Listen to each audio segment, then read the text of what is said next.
Our next clip comes from a storage facility where one man rents a unit filled with all kinds of rare and unusual antiques. The place already has a reputation for being unsettling, but it's what's inside this particular unit that takes things to a whole new level. Among the collection sits a vintage toy monkey that the owner knows carries serious value.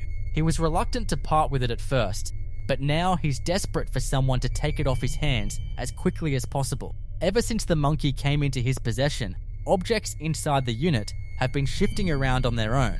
On top of that, staff at the facility kept filing noise complaints, convinced he was secretly living there. So he set up a camera to prove it was the contents of the unit causing the disturbance, and what it recorded stopped everyone in their tracks.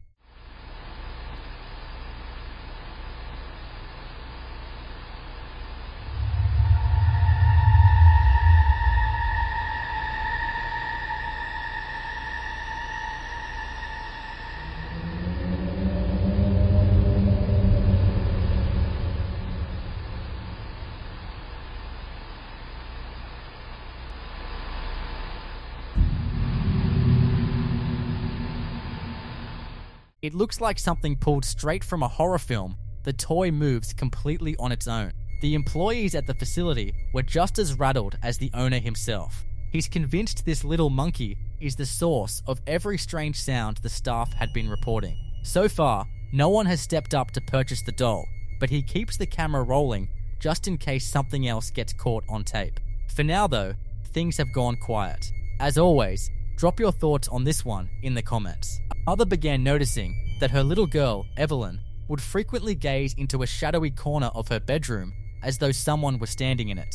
She initially dismissed it as the overactive imagination of a young child, but then one evening things took a genuinely unsettling turn.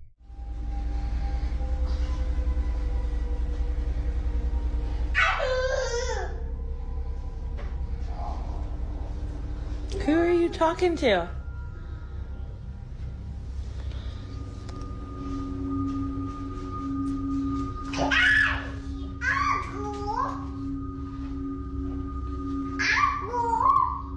Who are you talking to?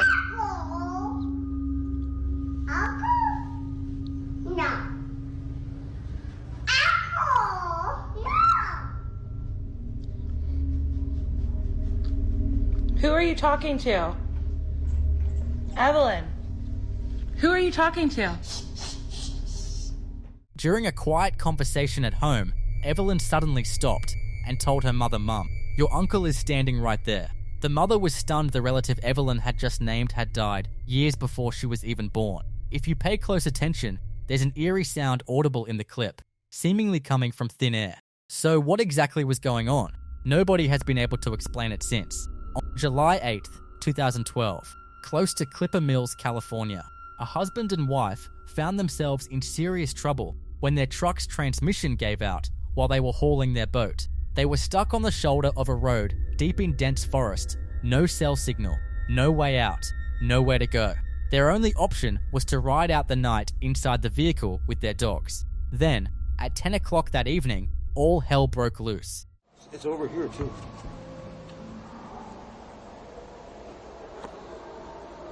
It's coming from back there too, behind us. See, that's a dog.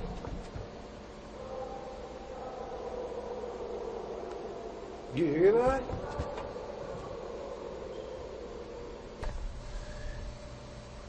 Juno, what did you hear? What was that?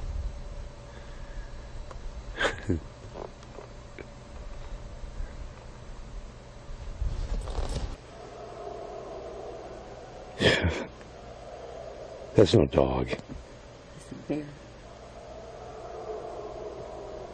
I think it's a bear. I don't think so. They don't call that much.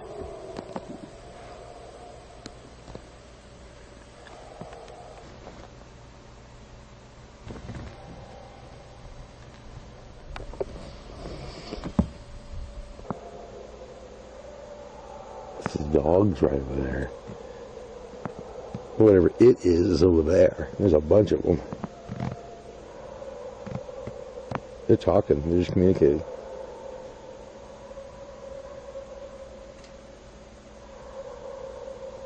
That's not, Yeah, there's one back there too, like earlier. yeah, that's not a dog bark. You can hear the dog barking amongst these howls.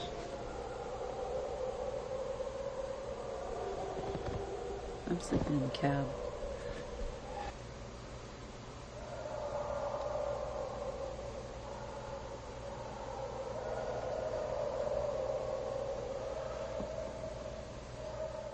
The surrounding woods just exploded, and it wasn't a single sound.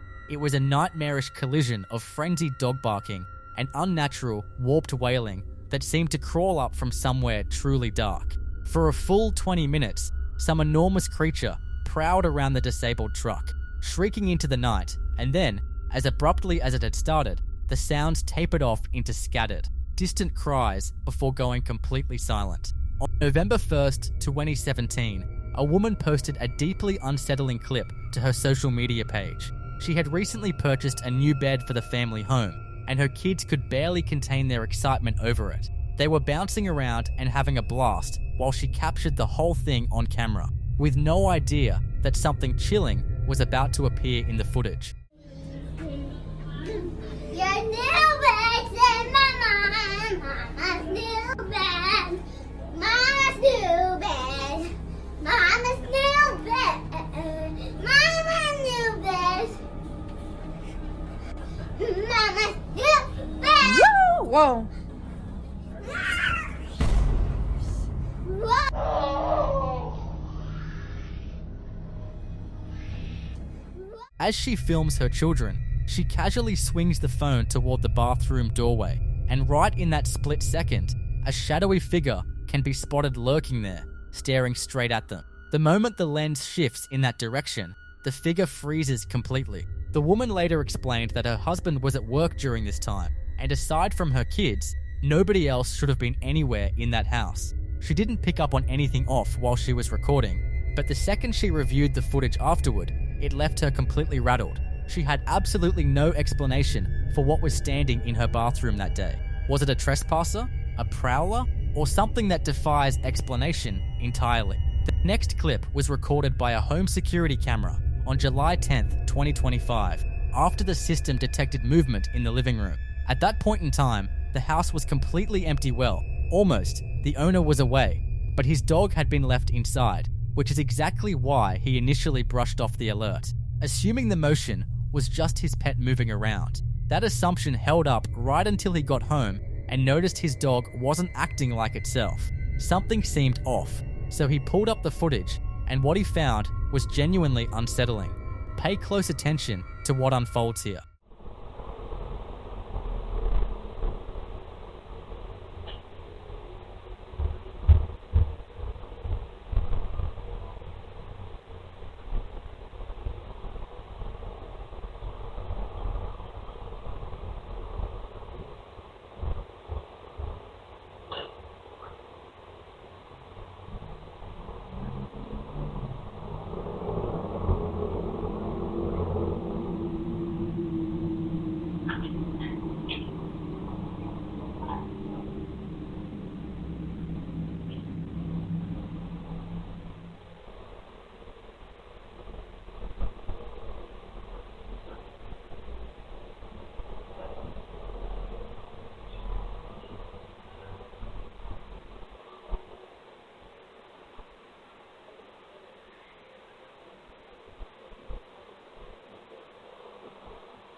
The owner became convinced that something supernatural had been interfering with his dog.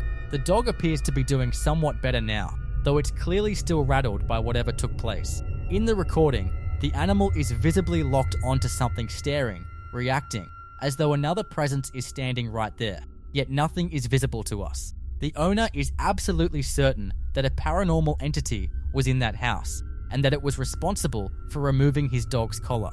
Now, Could the dog have shaken it loose on its own? Possibly, but according to the owner, that explanation doesn't hold water. He says the collar fits snugly around the dog's neck, has never slipped off before, and simply cannot come off without someone physically taking it off. So the question remains, what exactly did this camera pick up? Drop your thoughts in the comments below. At Baylor Scott and White Medical Center in Rowlett, a nurse by the name of Veronica was pulling a graveyard shift on the hospital's eerily calm second floor. The clock had long passed midnight, and the corridors were almost completely deserted. While she and a colleague were wrapping up some paperwork, she suddenly picked up on a faint humming drifting through the hallway. She brushed it off at first, assuming her tired mind was playing tricks, but the humming became more distinct, almost like a little girl softly singing to herself. See for yourself what they captured.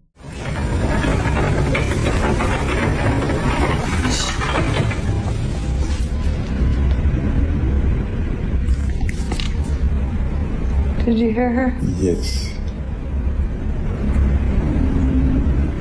You hear her?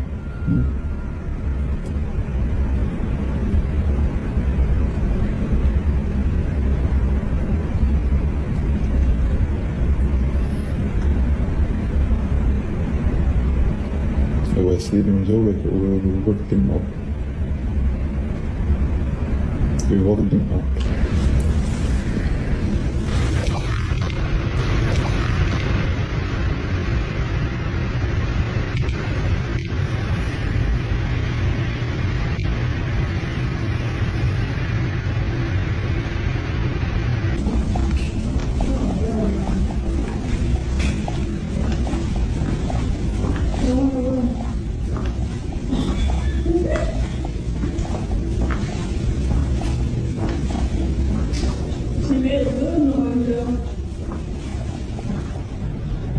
She probably think I'm her mom.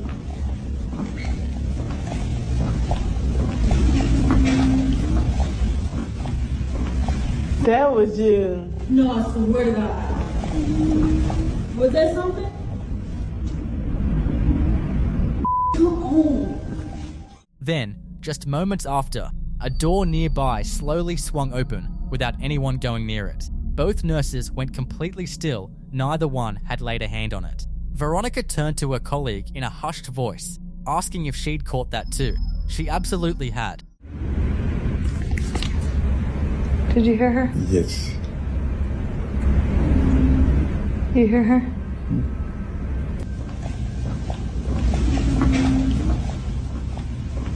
That was you. No, I swear to God. Was that something?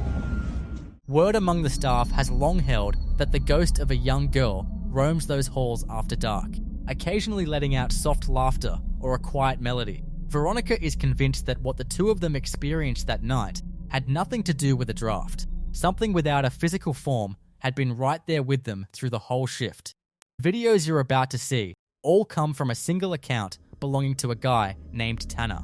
There are only a few uploads on his page, and his most recent post was made 6 years ago, leaving everyone who stumbles across it with far more questions than answers. His very first video goes back to a night when he was on the job as a babysitter. It was roughly 10:30 at night, and the kids had already been put to sleep.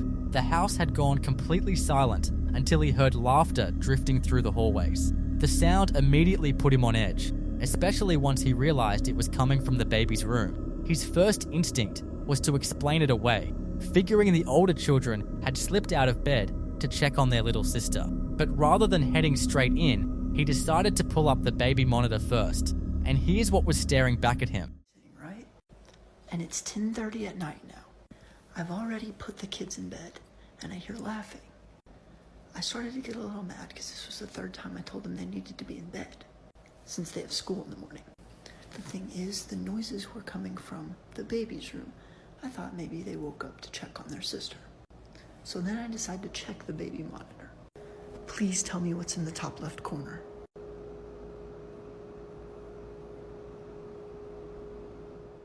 Whatever appeared on that screen was enough to make Tanner cut the recording on the spot. In the upper left corner, a dark, demonic-looking shape had appeared. He killed the camera and bolted directly to the baby's room. Afterward, he confirmed the child was completely unharmed. Even so, the laughter, the timing, and that brief image on the monitor left him deeply rattled. Tanner had no plans to post anything else after that night, but just a few days later, things took a far darker turn. So I wasn't planning on filming another update, but something happened that I think you should know about.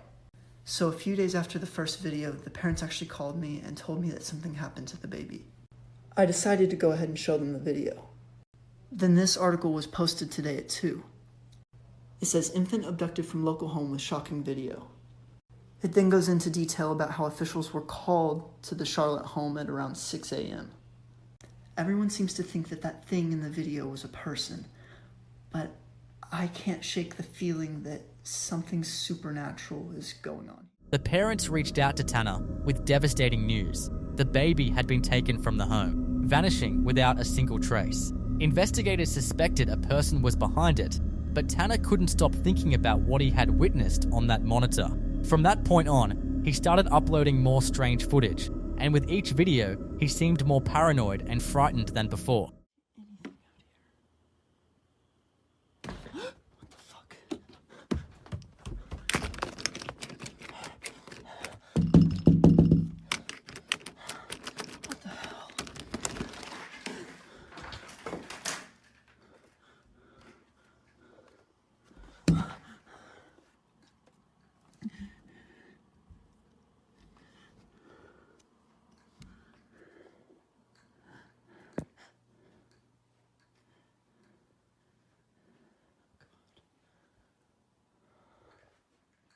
There isn't much to see visually, but the sound alone is unsettling enough. A loud, jarring door slam rings out on the recording. When Tanner moves toward one of the rooms, the door seems completely jammed right up until it suddenly flies open, as though something on the other side yanked it. He steps inside, and the room is empty. After that, Millie! Millie!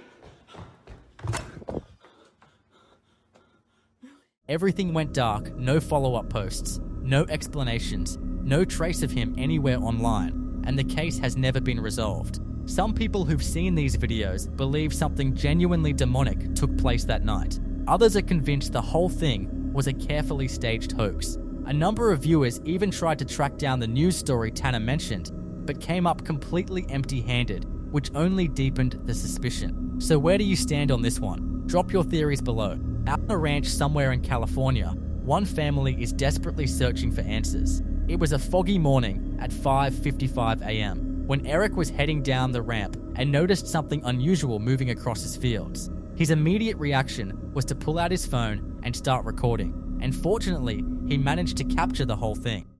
Yo, what the f is that?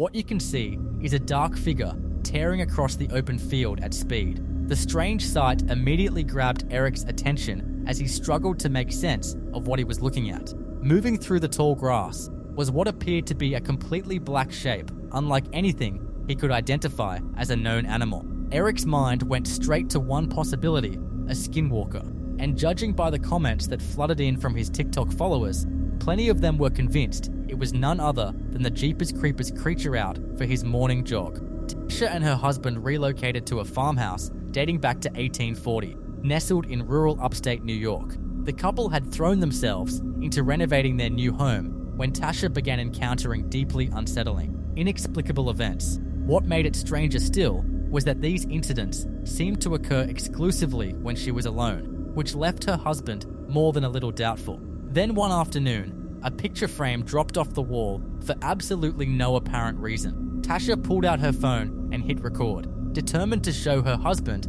that something was genuinely wrong inside this centuries-old home. See, and you think I'm crazy. The first time I'm here by myself, there's a picture on the floor, and it just... The door swung shut completely on its own. Fast forward to another day. Tasha wakes up and keeps finding the same two cookbooks lying on the kitchen floor every single morning. Determined to get to the bottom of it, she sets up a camera before heading to bed. What the footage reveals leaves her absolutely terrified. Every single morning, these are on the floor. Every single morning. So I'm gonna hook up my computer and see if I catch anything tonight. Maybe it's just rodents, but we're gonna find out.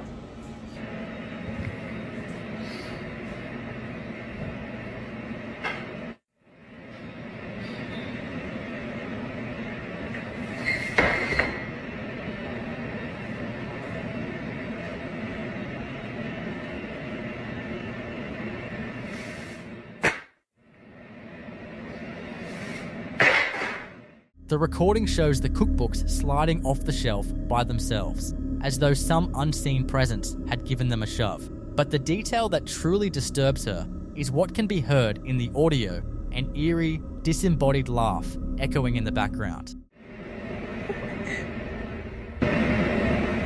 And then things escalated further when the family dog began acting in ways that were completely out of character. Why are you running?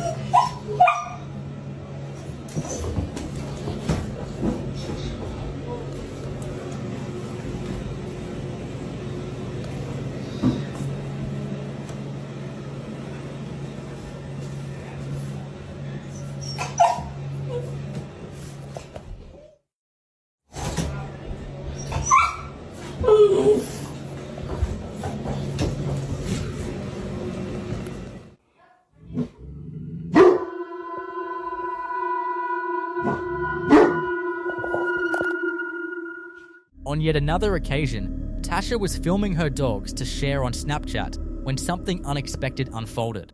Look at them, destroying the living room over one toy.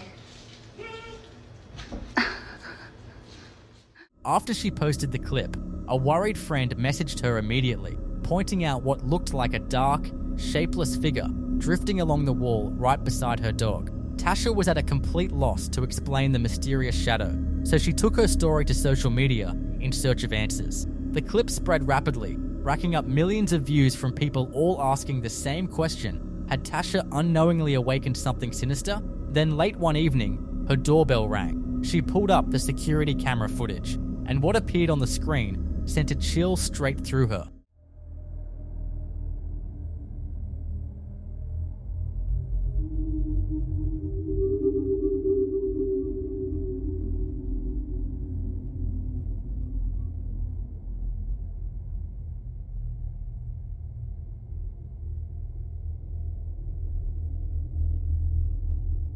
A dark shadow drifts toward a chair, lowers itself into it, then rises, shifts to the right, and disappears entirely. So, did Tasha and her family unknowingly settle into a haunted home? Could tearing into those old walls have disturbed some malevolent force lurking within? Drop your theories in the comments below.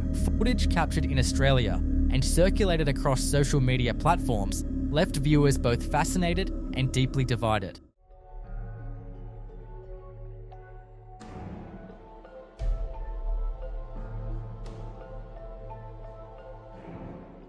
Pay close attention to what's unfolding here. In that instant, the sky seemed to be cut cleanly into two separate halves, giving the eerie sense that the atmosphere itself had been torn right down the middle. Each side displayed noticeably different colors and lighting conditions compared to its counterpart. Once the clip started making the rounds, explanations began pouring in from all directions. A portion of viewers suggested it could simply be an uncommon optical illusion produced by unusual cloud formations and atmospheric conditions, while others insisted the scene looked far too bizarre to be written off as a quirk of nature. So what do you think a strange but explainable meteorological event, or something that goes well beyond that? A young man makes the bold decision to seek out a spirit that's supposedly been lurking around his backyard. The clip itself is brief, but a large number of Reddit users swear it's completely genuine, and it's reportedly been authenticated by several paranormal investigators. Judge for yourself what you think is going on here. Satanás, ¿eres tú? Si eres tú, manifiéstate y mueve a Güero más. Oye, ¿cómo lo jalan para atrás? Te reto a que... Mira. Things begin innocuously enough. The man settles onto a swing that's said to be connected to the spirit of someone who died at the property many years ago. but his presence there may have provoked that entity, triggering a response that's difficult to explain. Without warning, the swing gets wrenched backward with serious force, seemingly on its own. Even when the footage is brightened and closely examined, there's no trace of any rope, wire, or hidden person nearby. Some entities, it seems, prefer to do their work unseen. A young woman was home alone one night when she encountered something she simply couldn't explain. For some time, she claims to have been picking up disembodied voices throughout her apartment, particularly after dark. But every time she goes looking for the source, she finds absolutely nothing. Frightened and at her wit's end, she begins to wonder if her place might be haunted. So the next time those voices start up, she makes a decision. She pulls out her phone. I'm recording this to see if I can catch it on camera this time. But I'm home alone for the night and I swear I've been hearing noises.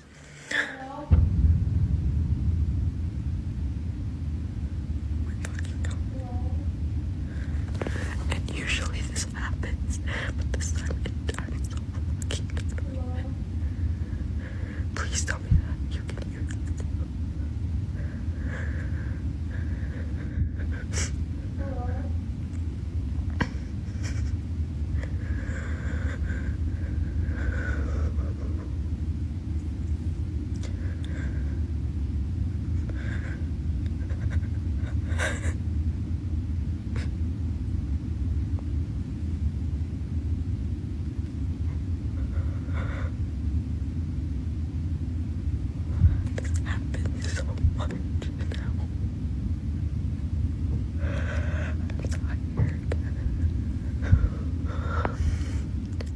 And hits record. A voice calls out from somewhere deep in the darkness of her apartment. Over and over, it repeats the same word hello. The woman holds her nerve just long enough to capture it on camera before fleeing the room entirely. She later posted the footage online, where it spread rapidly through paranormal circles.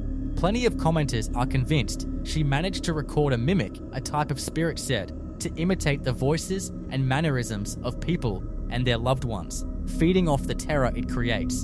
And even if that explanation doesn't hold up, one thing is impossible to argue whatever is going on in that apartment. It is genuinely unsettling. In 2026, urban explorer Freaktography wandered onto a property he would later call the single most unsettling and bizarre abandoned location he had ever come across in his whole career.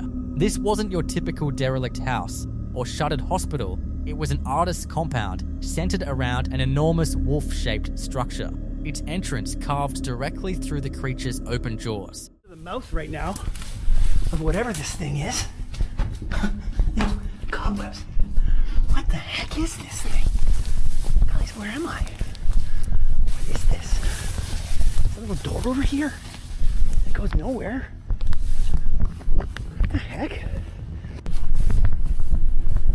See, there's like this thing here. You go into the mouth of the wolf, and then up here, there's all these little rooms and stuff. Up in here, there's these old truck.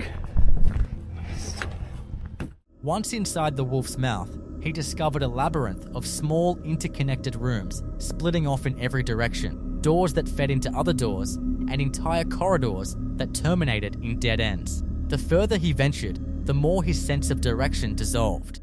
Let me get this open. Oh, yeah, there we go. Oh, wow, look at this. What is going on in here? This is weird, guys. What the heck? What the heck did I just find? What? Guys, this is weird.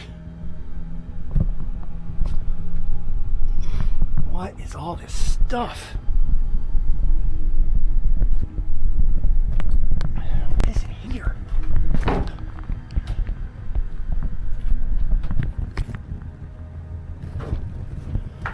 What is this thing? It's a big wheel. Guys, what the heck? A piano in pieces? He came across mechanical sculptures wired together with ropes and chains, sections of dismantled pianos bolted to the walls, and a chain pull device that set an overhead wheel spinning. Standing there with his camera rolling, he said it felt like something ripped straight out of a true crime documentary. This is some weird serial type stuff, guys. Look at this, look at this. Pull the chain, spins that. What is going on here? I had no idea, guys, that I was gonna find whatever the heck this is. What the heck? I don't even know what to look at. This is so weird. It's like some kind of an artist's thing or something. Look at this. There's all these doors that don't go anywhere. And there's this door here. What's this do? Is this gonna open? What exactly was he looking at? Then it dawned on him some of the doors he'd already passed through were no longer budging. He admitted on camera that there was a real chance he was trapped inside.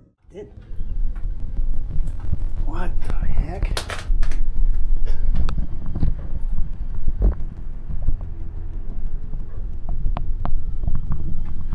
I am just baffled right now, guys. Oh. Look at this. Doesn't do anything though. It's all connected to something with rope. There's bones in here. Look, there's a bone right there. Bone.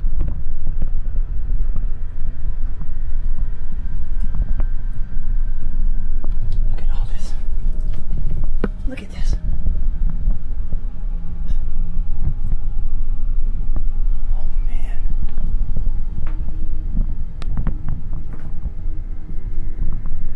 This is weird.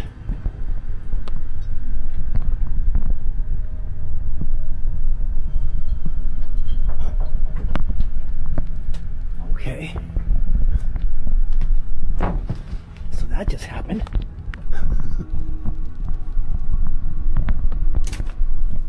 Sculptures across the various rooms were laced together with rope and linked to bones, and the longer he kept filming, the more skeletal fragments he began noticing woven into the installations. On here. Whoa, what the heck? Oh my god. What is going on here? Hand tapping on it.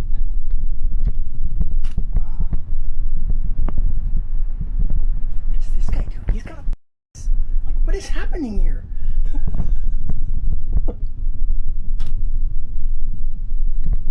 What is this thing? Oh my god.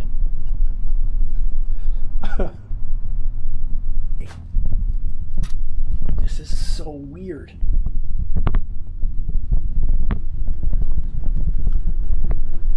What's with this face down here?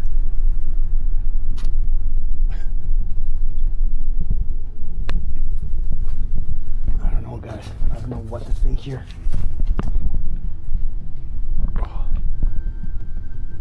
Oh. Okay, let's get some close-ups of these faces here. Okay, this is so weird. What is this? Oh, he doesn't have a head. There's another door there. His head's on the wall here. Look. Then, he spotted a face set into the floor itself, staring upward from beneath the structure, surrounded by heads carved into the surrounding walls. He told the camera he'd have to research this later, because nothing he was seeing made any sense to him in the moment. I need to look this up.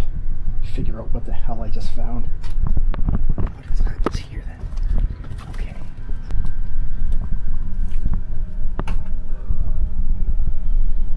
Okay guys, let's get back out here and see what else this place has before I have to leave. I have to leave pretty soon, guys. Close up this guy's face. It's really weird. Look at.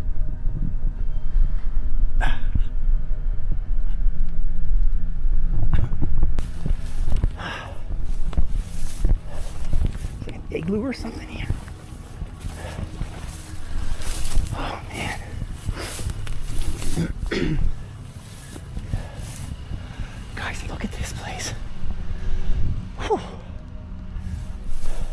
The further he pressed on, the more intricate everything became. He entered a section where the walls were covered in what appeared to be Egyptian iconography, more doorways opening onto nothing, and then a painted goat figure, unmistakably reminiscent of a satanic image looming high on the wall above him. Then, so far, we got like an evil Satan goat on the wall there. What is this gonna be? It's a skull. That feels real. he picked something up off the ground, a skull. He paused mid-shot, turned it slowly in his hands, and said out loud what he already suspected. This was not a prop. It felt genuine. Skull in my hand right now. Oh my god. There's another one too. Look at this. It's a pretend mummy. I can't believe I'm holding a skull in my hand right now. I'm pretty sure that that's real, guys. And there's another one here. Yeah. Guys, look at this. I've actually found human skulls in here.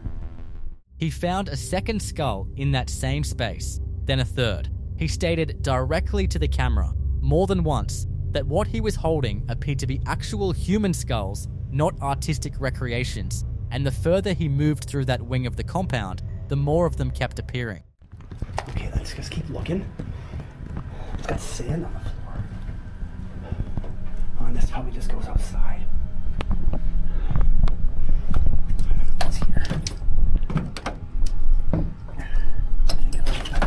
No, okay.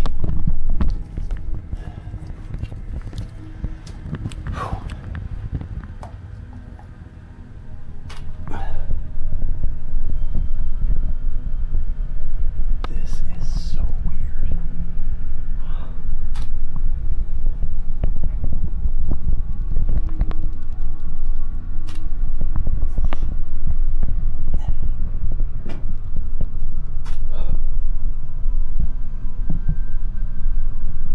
I can't believe this. This is so weird. Guys, look at this. Those were real people. Eventually, he came to a wall lined with niches cut into the stone, each one housing a skull, placed with clear intention in its own individual hollow, the same way remains are displayed in ancient catacombs. Left their skulls in here. In these holes here. Look, they left them in there. Okay, I gotta haul ass, guys. I don't have a lot of time here. All right.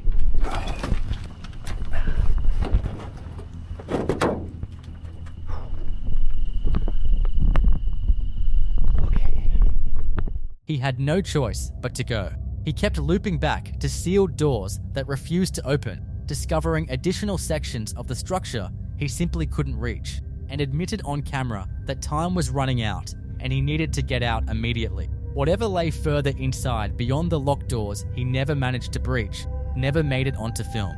Late at night, someone lies alone in bed, phone raised and trembling, when something on the other side of the room stops them cold. It isn't something they spot head on, it's a reflection, caught in the mirrored door of a wardrobe positioned directly across from where they're lying. The room is barely lit, the footage is unsteady, and the panicked gasps of breath tell you everything before a single second of footage plays. This person already feels a presence. Like the dread arrived before the camera even started rolling. Pay close attention to what unfolds.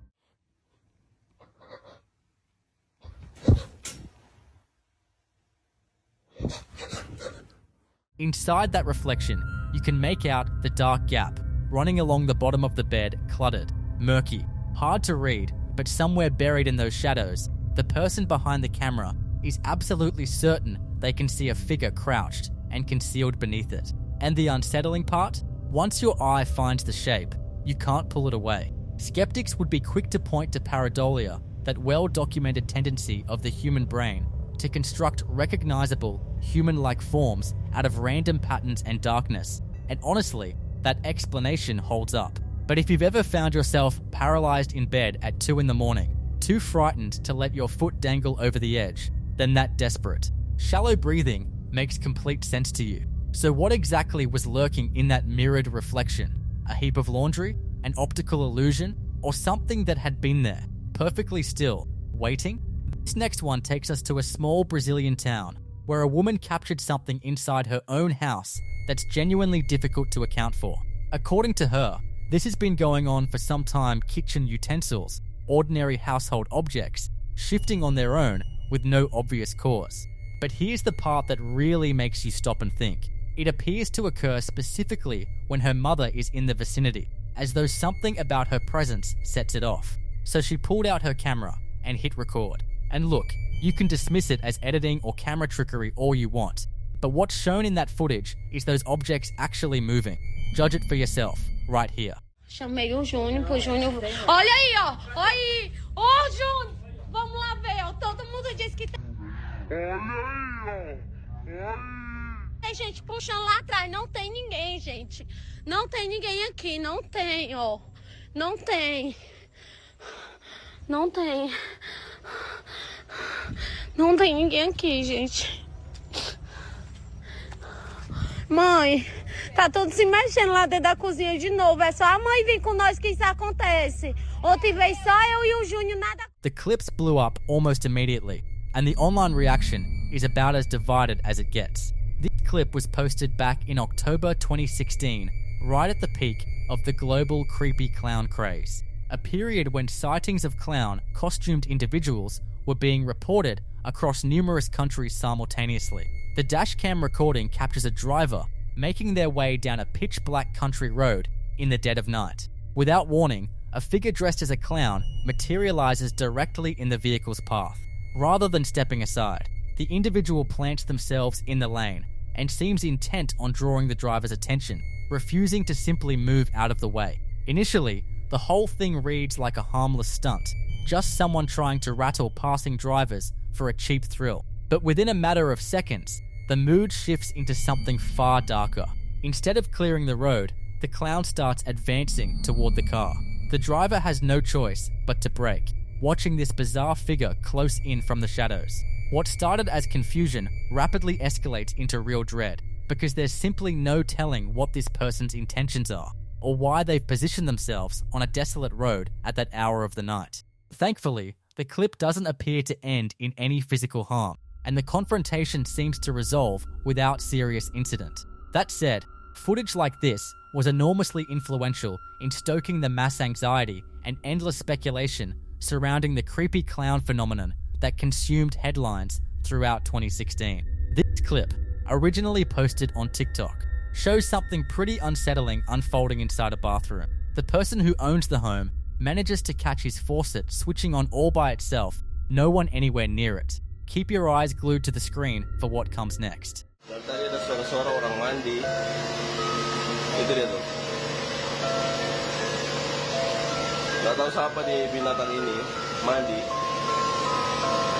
Masih takut apa kita kah?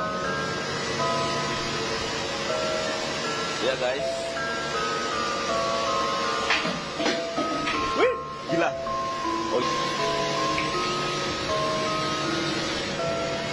Emang setan kau. He swings the camera toward the bathroom doorway, and that's when things get truly bizarre. A ladle is hovering in the air with nothing holding it up, before dropping to the floor a moment later. He goes in to check the room and finds it completely empty. The whole thing was caught crystal clear on his phone, and it's left him convinced that some kind of supernatural presence is responsible. So what's your take? Drop your opinion down in the comments below. Gak tahu siapa nih binatang ini mandi. Masih takut apa kita kah? Ya guys. Wih, gila. Oh. Emang setan kau. Drives a person to squeeze through a 2-foot underground gap after already losing their phone, with security monitoring the only way out. For this particular explorer, it all comes down to capturing places the rest of the world will never set foot in. But that kind of documentation doesn't always come cheap.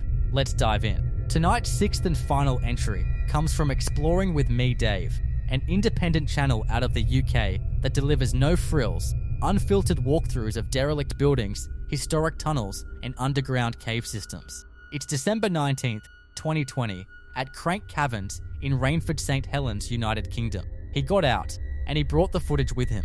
Well, here we go everybody. Pitch black. Again, we're coming on a little adventure. We've just been down to the dragon site to try and get in there, but unfortunately it's all sealed up.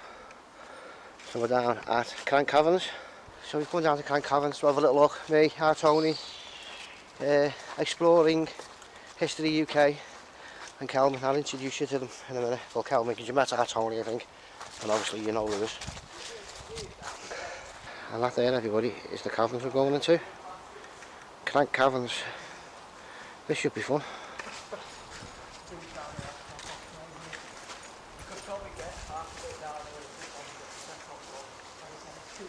Yes, we're going to go and get this place a little cover and walk down. There's our Tov. Hello, Tov. Back again. So this way we went down to the Dragon's Eye. Unfortunately, it was like 4 rocks. Be there. Thick mud. Dave swings his camera toward a completely lightless side chamber just to give you a sense of what they're dealing with. The lens picks up absolutely nothing. That's exactly the idea. Yeah, it's always dead slippery down here. Yeah, it's slip.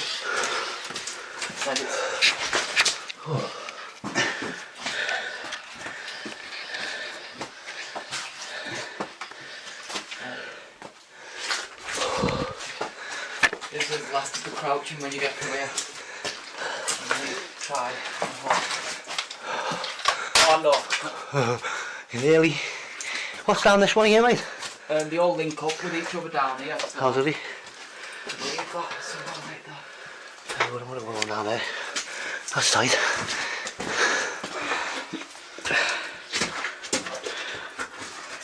Go ahead, so you can go first, mate. I'll get him after. The ground falls away. Wet stone, treacherous footing, sharp subterranean slopes where one wrong step sends you tumbling into a void with no visible bottom. They press themselves against the walls and push on. We'll have to get out soon to Kelman, he'll think we're fucking dead.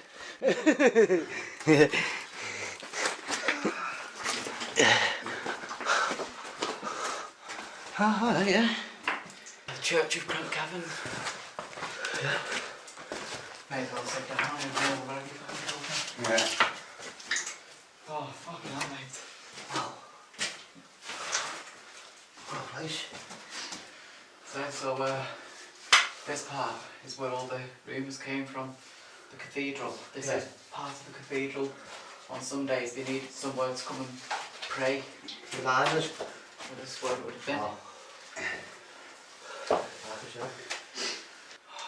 Tell you what's warm down here though, boys, isn't it? It gets hot, doesn't it? It's, he's starting it to cracking, hasn't he? Yeah. Only minerals in the water. That rail I've just found up there. Rail? Yeah, there's parts of the track. Is he? Yeah, have a look at that. I'm bringing it out with me.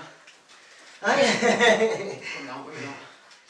A light. That's about all they've got going for them right now.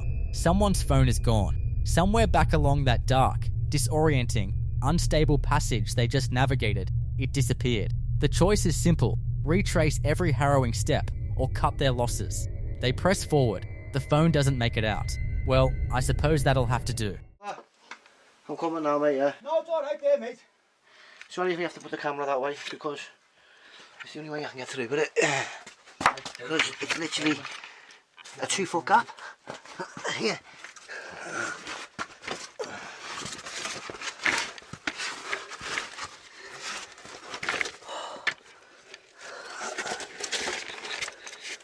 Wow, mate. You alright there? I'm lying on my back. How crackers is this? Look at that, moving. Are you out, Joe? No, not yet. It's miles, still miles there. Go ahead, then keep going. It's about 25 foot, isn't it?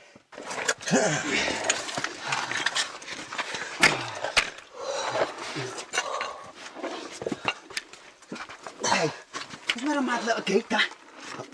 It's a little gate. Ain't it, there? This little gate here. Months, Michael and his teenage son had been experiencing things they simply couldn't make sense of. Footsteps reverberating through the house well past midnight, lights flickering on and off for no apparent reason, and sudden rushes of cold air sweeping from room to room as though something invisible were drifting through the hallways. The basement, though, was something else entirely. Every time either of them got close to that door, the whole atmosphere shifted, the air grew dense, oppressive, and deeply wrong. It was the one place in the house neither of them could stand to be for any length of time, because it always carried the feeling that something was lurking just below, waiting for them to draw near. Eventually, the dread gave way to a need for answers, and they made the decision to go down there and confront whatever had been tormenting them.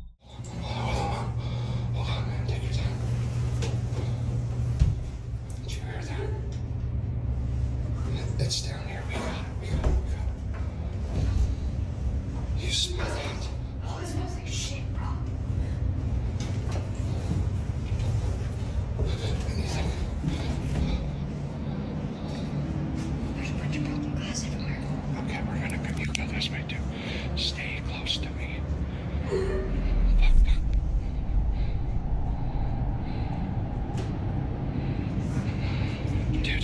Dude, stop, stay by me. It was glass.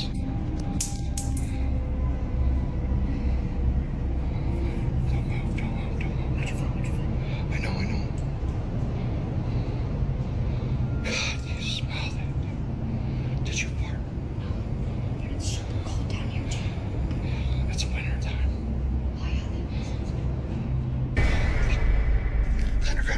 Connor, stop.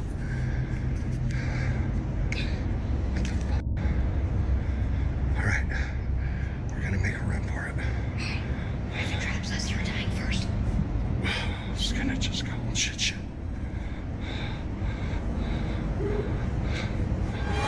Hold on. Oh, shit, good. Oh, God, what? No. We gotta get out of it. What are we gonna do? No, stop. You locked us in. I gotta go. You locked us in. No. We make a break if there's nothing there. Stay by me. Stay right behind me. This is a bad idea. Just chill out. Oh, shit, it's still there. The instant they set foot inside, they knew something wasn't right. A foul, decaying odor saturated the air. It was subtle at first, almost easy to dismiss, but with each step they took further into the room, it grew impossible to push aside thick enough to churn their stomachs. Then they noticed it. Tucked into the far corner, swallowed by the dark, stood a figure, perfectly still, completely silent. Staring, it didn't flinch, didn't shift its weight, yet somehow both of them felt its gaze tracking their every movement. The silhouette was almost human in shape but something about it was off, as if its form were dissolving into the surrounding shadows. The longer they looked, the more unnatural it became. That's the moment the fear stopped being abstract and became very, very real. Neither of them said a word. Panic surged through them instantly, and they spun around and bolted for the stairs, desperate to clear the room before whatever stood in that corner decided it was done waiting. They made it out that night, but what they saw down there in the dark never left either of them. Our next clip involves a ghost sighting that's a little difficult to make out. A woman recording from her bedroom window caught a shadowy figure moving rapidly from left to right in the darkness outside. The nearby streetlights are the only reason it's visible at all. It's subtle, but there does appear to be something out there. Putting on a sitcom show based on contemporary values with that twist, a wonderful twist. It just stopped outside the window. Prehistoric gimmickry. And there it goes again.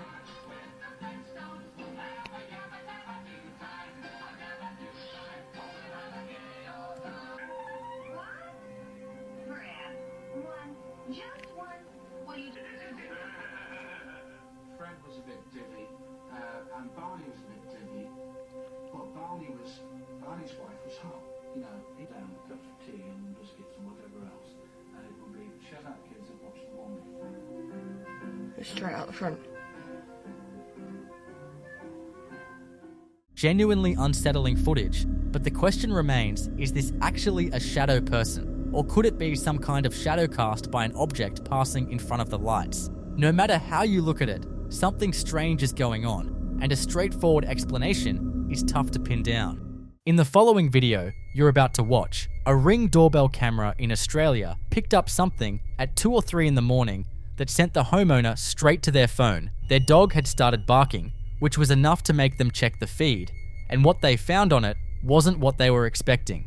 A small white light is floating in the backyard, which backs directly onto an empty paddock with nothing behind it, and then a figure comes through the right side of the fence through a section that has no gate and no access point, moving as if the barrier simply wasn't there. What makes it stranger is the way the light and the figure appear to interact, drifting in relation to each other in a way that suggests some kind of connection rather than two separate unrelated anomalies appearing at the same time. Watch.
And then a viewer pointed out something in the comments that changes the footage entirely. If the feed is continuous with no breaks, there appear to be two figures, not one. Someone visible at the center of the back of the yard, and then someone appearing on the left. The transition between them too fast to be the same figure covering that distance in that amount of time. In paranormal research, orbs of light that appear alongside humanoid figures are considered significant because of that specific relationship.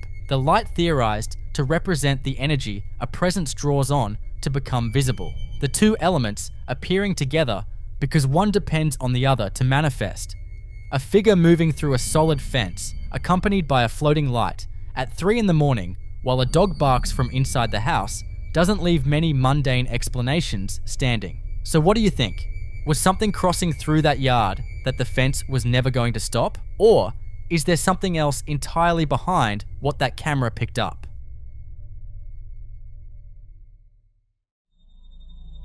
In this next clip, a dashcam captures what looks at first like a straightforward traffic incident near Circle Mall. An orange SUV turning left out of a side street, a tricycle coming from the opposite direction, a collision, bystanders rushing in immediately to help.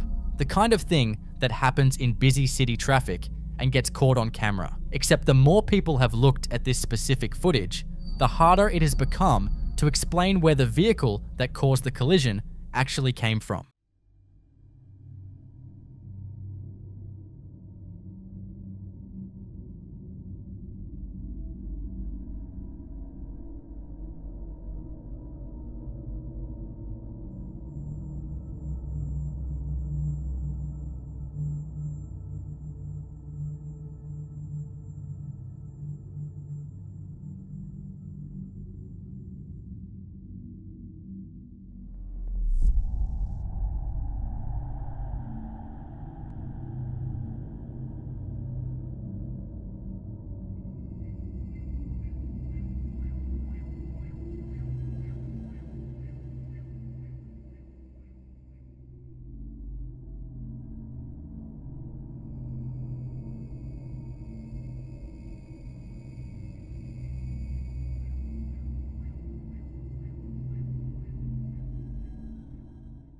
One viewer downloaded the footage, ran it through a frame extractor, and chopped it into 100-millisecond chunks, and still couldn't identify the point at which the motorcycle enters the frame. It doesn't appear from around a corner, it doesn't emerge from behind another vehicle. It simply exists in the shot, in a way that frame-by-frame analysis hasn't been able to account for.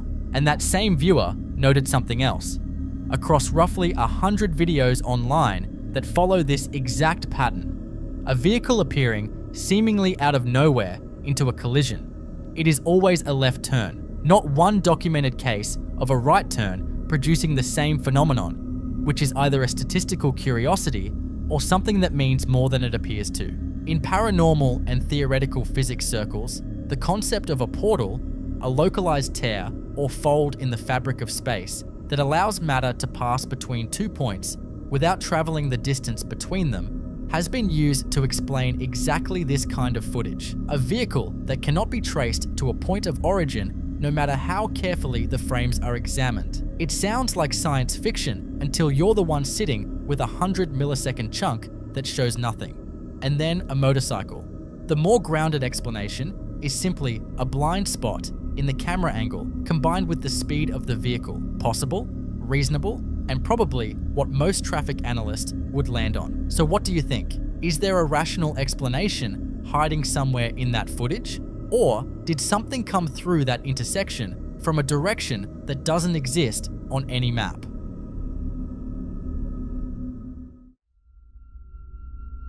In this next clip, a Ring camera inside a family home has been picking up sounds that have no business being there, and the context behind the house makes those sounds considerably harder to dismiss. The property once belonged to an old man who died in a nursing home, and the question the family keeps coming back to is whether whatever is moving through that space is him and whether he left on good terms.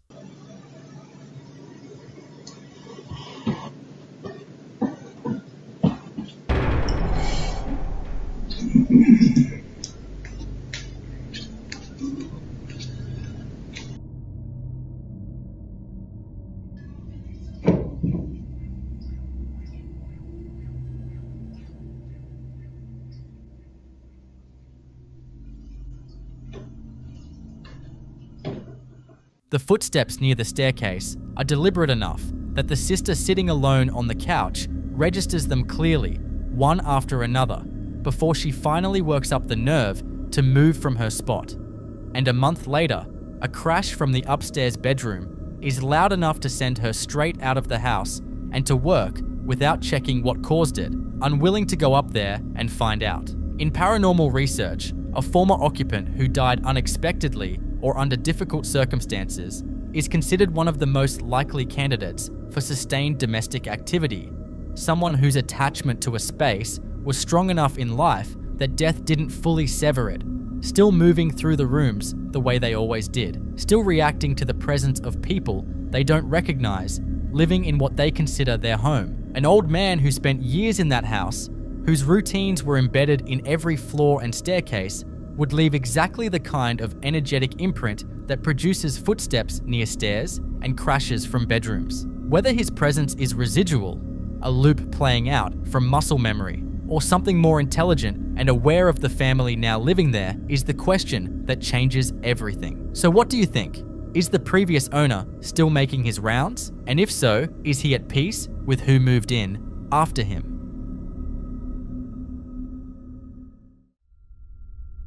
In this next clip, a phone is positioned low in a bedroom at night, pointing toward a white interior door while two people chat casually off camera, completely relaxed. The kind of conversation that happens when the night is winding down and nothing feels out of the ordinary. Neither of them notices what the camera is quietly catching on its own.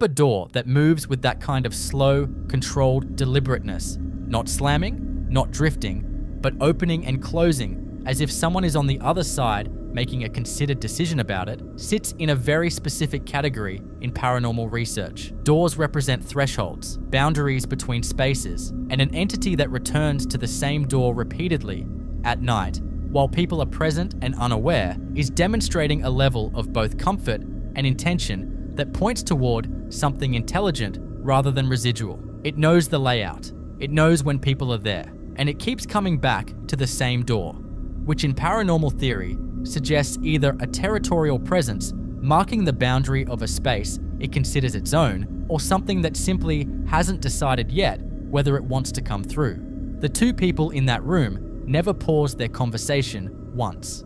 So what do you think? Is something on the other side of that door making up its mind, or has it already made it?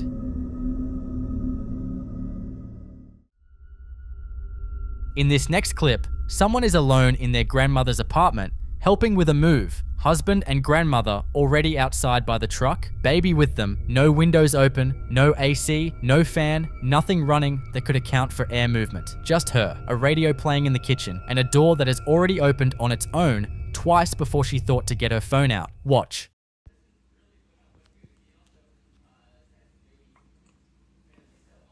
Are you gonna do it again?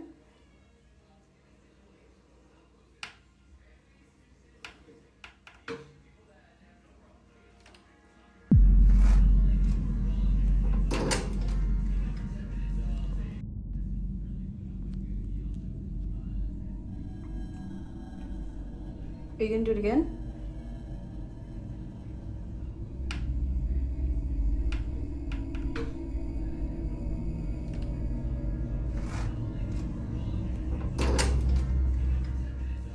The crystal doorknob turns counterclockwise, jiggles aggressively, the latch disengages with a distinct click, and the door swings open hard into the wall with no one on the other side. And the reason she spoke before it happened is because it had already done this twice, and she was hoping to catch it on camera while the feeling in the room was still, in her words, calm and safe. She went outside afterward and told her grandmother she had ghosts. Her grandmother said, "I know," without a single beat of hesitation. What makes this one particularly layered is the detail her friend caught after the fact: black handprints on the surface, the kind that look like moisture damage on an old mirror, that she hadn't noticed in person or on the first watch. 12 years of her grandmother living in that apartment, a building old enough that the doors have to be wedged into their frames, and somewhere in that history is a presence comfortable enough to open a door repeatedly for a stranger in a calm, unhurried way that didn't feel threatening, just present.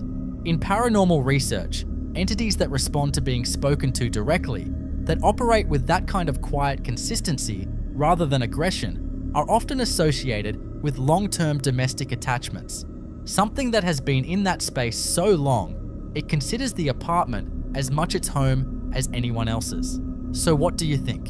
Was something saying goodbye to a place it had shared with her grandmother for 12 years? Or has it already followed her to the new apartment?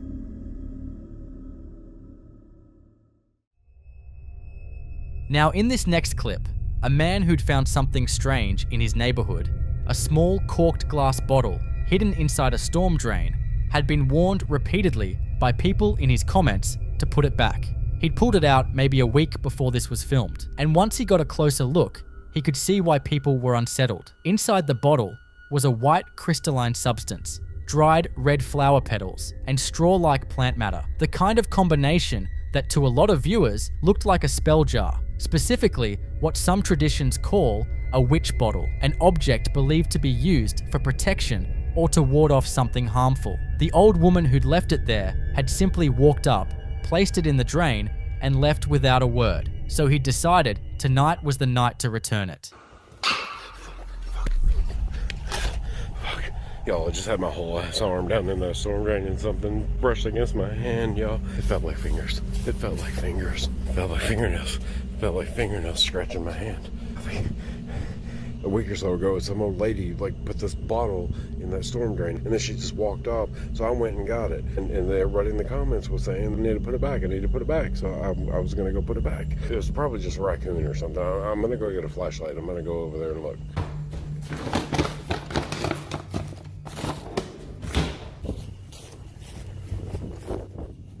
It's probably just a raccoon or something. I don't see anything down there. There's a storm coming. This shit freaks me out. This bottle freaks me out. Everybody freaked me out in the comments saying I need to put it back. It's some kind of fucking protection spell to ward off evil or some shit. I don't know why anybody would put it in a storm drain. It's just gonna get washed away, but y'all said to put it back. Should I just go toss it in there? Should I just smash it in there or whatever? Just let the storm take it away? Y'all tell me. The moment he reached down into that drain, something touched him, or at least that's what he insists. He pulled back fast, breathing hard, repeating that it felt like fingers, like fingernails dragging across his skin. And if you look at the back of his hand in the footage, there's a small red mark visible above his knuckles that wasn't explained away. He grabs a flashlight, goes back to look, and finds nothing. No raccoon, no animal, just concrete, leaves, and a pipe leading off into darkness. Some people think the bottle itself is the key detail here. Witch bottles in folk magic traditions, particularly in European and Appalachian practices, are sometimes believed to act as containment objects, things that hold or trap something in place. Others think what touched him was simply an animal he startled. But there's something that doesn't quite sit right. Whatever was down there, it was gone by the time the flashlight came out. So what exactly was it? You decide.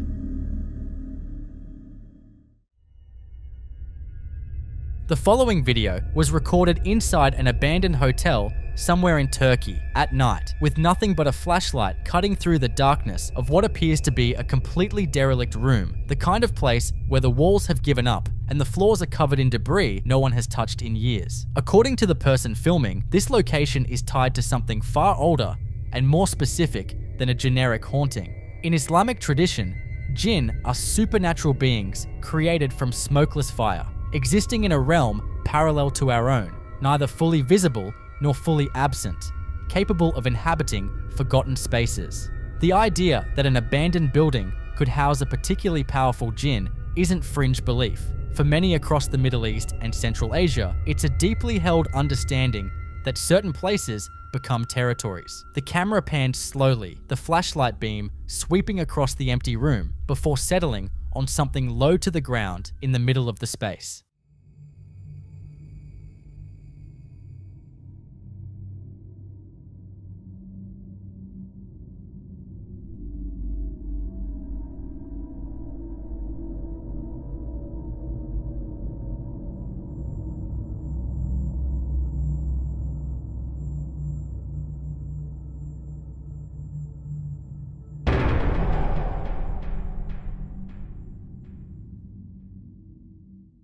A small, dark, hunched figure sits completely still in the center of that flashlight beam, motionless, low to the ground, vaguely humanoid, but with no clear features visible through the shadow. It doesn't move, not once, and that alone is unsettling, because most things you can explain away eventually shift or react. This doesn't. Whether it's a person holding still, a prop placed deliberately, or something else entirely, the stillness is what viewers keep coming back to. Some think the figure's shape, crouched, compact, low, fits descriptions of how jinn are said to manifest when they're not yet choosing to be seen. Then the camera moves deeper into the building. The flashlight sweeps across a cluttered corner where 3 long pieces of wood are leaning upright against a stained wall, and there's no one else visible in the frame. Watch closely.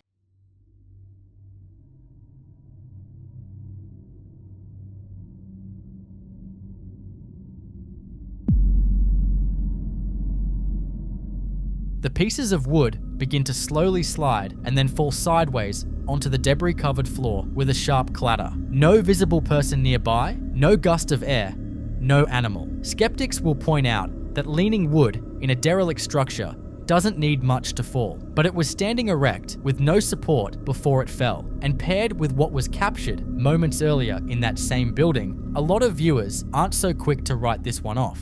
What do you think caused it? In the following clip you're about to watch, a man who lives alone in a house built in the 1940s, has been hearing children laughing and playing in his basement for long enough that it's become a pattern he can no longer rationalize away. And on this particular day, he decides he's done ignoring it. He walks to the basement door, reaches for the old brass doorknob, and calls down the stairs in a firm voice, telling whatever's down there to knock it off. And that's when the footsteps start. Fast, deliberate, coming up the stairs toward the door with no visible body attached to them. So he slams it shut. Then this happens.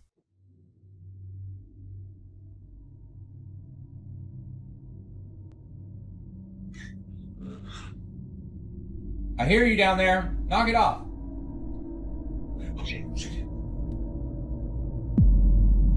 Stop! Stop it!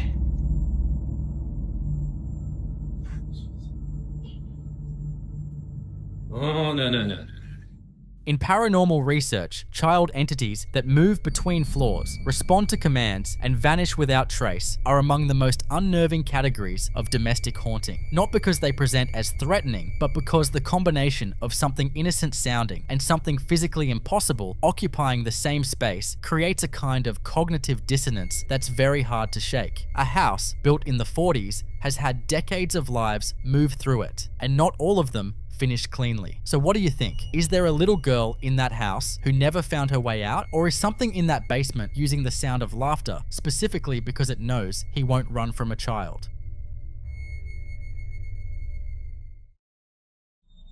In this next clip, a man is completely alone in his house late at night when something in his basement starts to disturb his peace. For context, whatever that thing is has been keeping him up for days. He says it started as a faint sound, the kind you convince yourself is the house settling or a neighbor's TV bleeding through the walls. But it kept coming back, night after night, and it kept getting louder. He describes it as crying, like a baby wailing, sometimes accompanied by what sounds like someone humming to calm that baby down. To make that stranger, he lives by himself. There's no baby, there's no one else. So he does what a lot of people in his situation probably shouldn't do. He grabs his camera, turns off the lights, and goes to investigate. If you listen carefully, once the clip starts, you'll hear exactly what he's been describing before he even has to explain it. The bells he's hung on the basement door are a detail worth paying attention to too, a folk practice used in some traditions to alert against spirits passing through. Watch. Guys, something's on the basement. Anybody down there? Hello? Hello? Guys, I have been noticing that at nighttime when I shut the lights off, I don't know if you can hear it.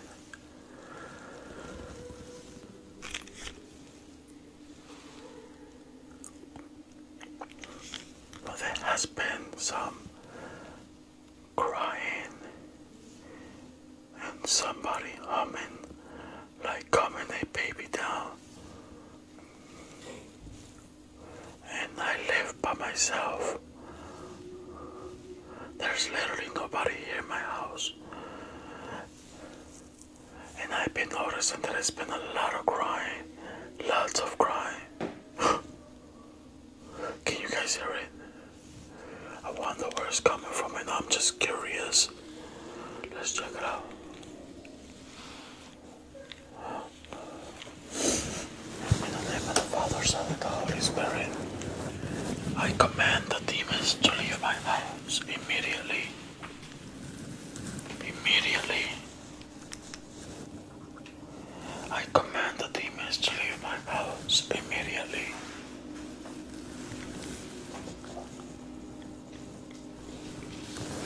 Whoa. That sounds like it's coming from the basement. Oi.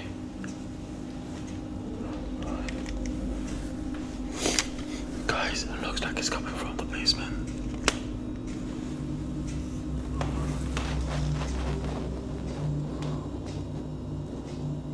Oh, fuck! Holy shit! Holy fuck! That was a big scream. Oh shit! Holy fuck! Oh shit! Holy fuck! Some people believe the crying is consistent with what's described in certain Latin American traditions as the presence of La Llorona, the weeping woman, a spirit believed to wander at night, mourning and crying.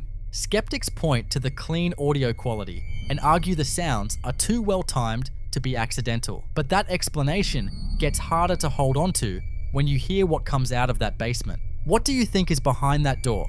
Like and subscribe if you're enjoying watching this video. The bells never rang, and whatever was on the other side of it didn't need a door to make itself known.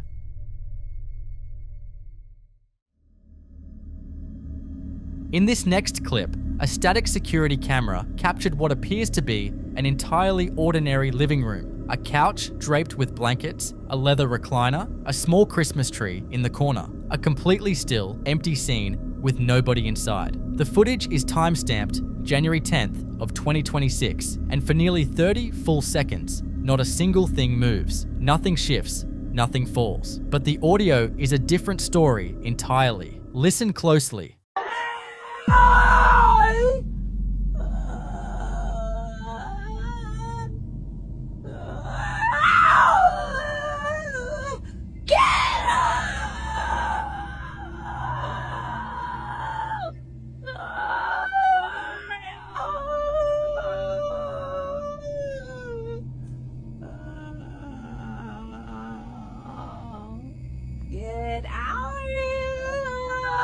What you just heard in that empty room is a sequence of sounds that starts with what many describe as a high-pitched, frantic scream, something that carries the cadence of "Leave me alone" before collapsing into low, guttural moaning and overlapping wails that fluctuate in pitch and intensity. Near the end, a rasping voice seems to say, "Get out of here." Not one person was in that room. Some viewers think this is residual audio, a paranormal theory suggesting that intense emotional trauma can somehow imprint itself onto a location and replay without warning, like a recording embedded in the walls themselves. Others believe whatever produced those sounds wasn't residual at all, but active, reactive, and fully aware the camera was running. The fact that the room stays completely still while all of that unfolds makes it somehow harder to dismiss, not easier. So what do you think was in there?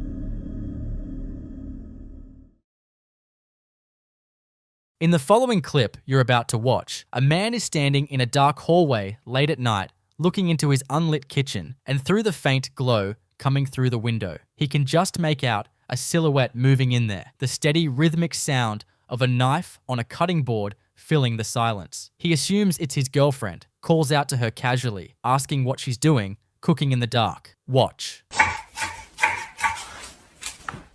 Babe, what are you doing in the dark?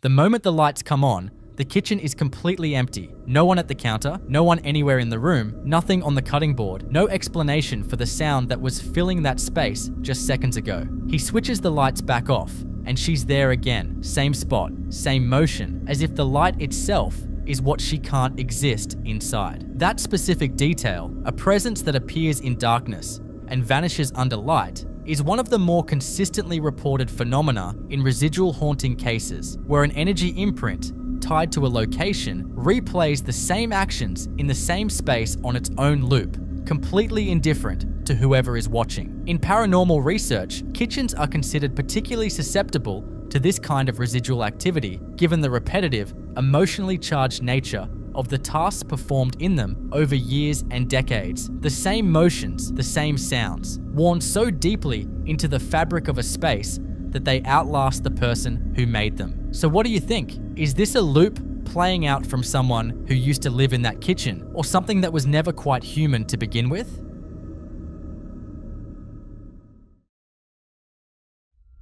Now in this next video, a man named Tristan had been dealing with something in his home that wasn't content to stay in one room or limit itself to one kind of disturbance. It moved through the house, it opened things, it threw things, and according to the narration, nothing he tried made any difference. The first incident starts in a narrow hallway at night where he's following his cat with a handheld camera. The cat stops at the end of the hall and crouches down, staring at the gap beneath a closed door. And if you know anything about animals around paranormal activity, you already know that's not a good sign. Then the door handle begins to jiggle violently on its own, twisting up and down with force, before the door swings open entirely. He enters what turns out to be a laundry room, and no one is there. Watch.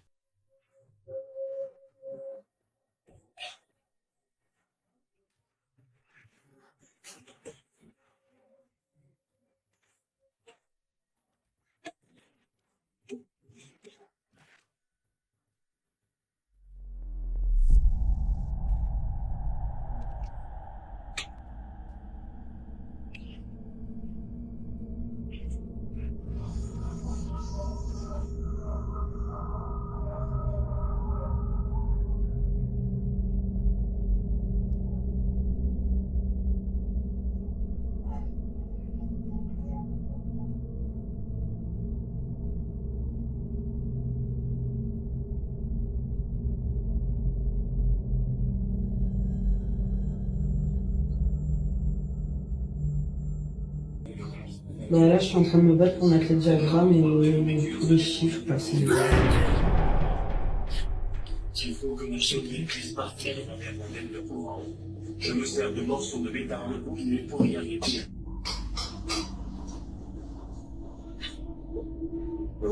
Avec un peu de chance, j'arrive à toucher le fond. Et attacher ça dans un casseur.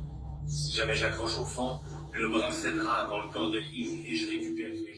What makes the second clip arguably more unsettling is that it's security camera footage.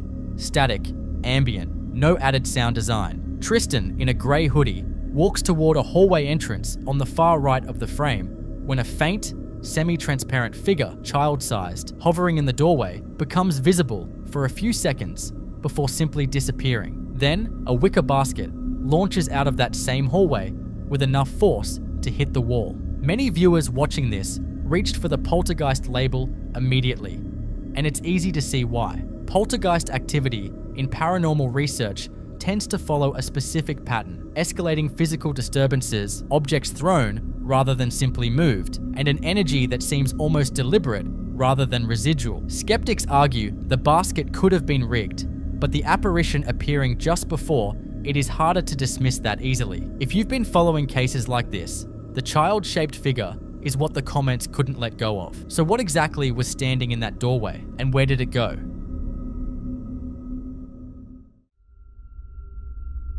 In this next clip, a group of friends were all asleep when knocking woke them up at 3 in the morning. 4 heavy impacts, loud enough to pull everyone out of sleep at once. Their first thought was someone messing around outside, the kind of explanation you reach for at 3 in the morning because it's the only one that makes sense. In the morning, they pulled up the CCTV to find their answer, and what they found instead was a small cat sitting outside the closed restaurant, appearing in the frame with no visible entry, no jump, no walk-in, just there between one frame and the next as if it materialized. Watch.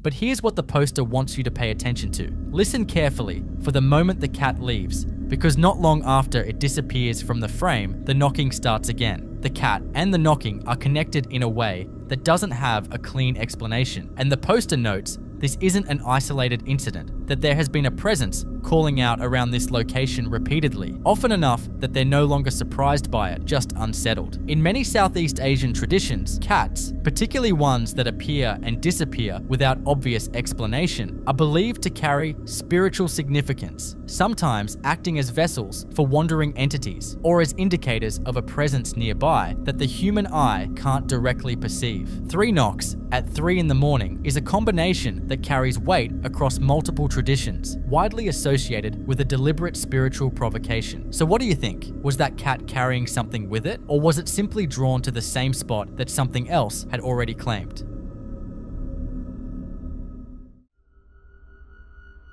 In the following clip you're about to watch, a woman wakes up in the middle of the night to the sound of something moving inside her walk-in closet. And then, from inside that darkness, she hears her husband's voice whispering her name, telling her to come to him. She freezes because her husband is lying right next to her in bed. She picks up her phone and starts filming. Watch.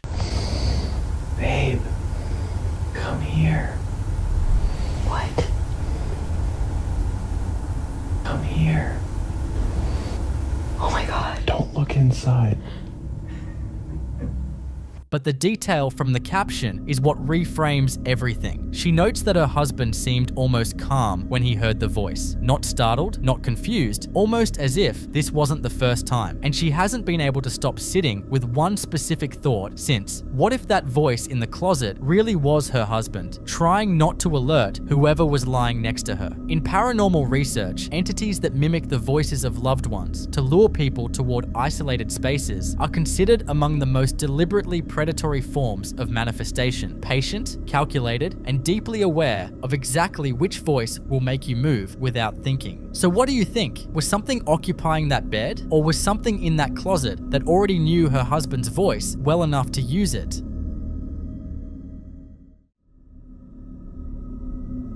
This next video comes from a tattoo studio in Chihuahua, Mexico, where the owner had been receiving security alerts about unexplained movement and noise inside his shop for several days, enough that he says he hadn't been able to sleep.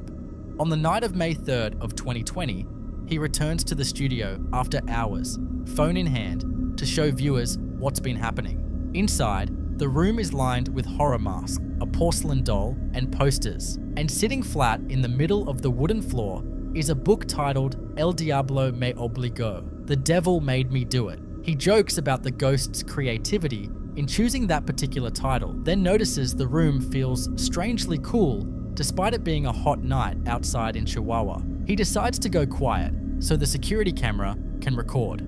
Then his phone's light cuts out completely. Full battery, no explanation. Seconds later, a loud bang echoes through the darkness. Watch the camera sensor react to an unseen presence.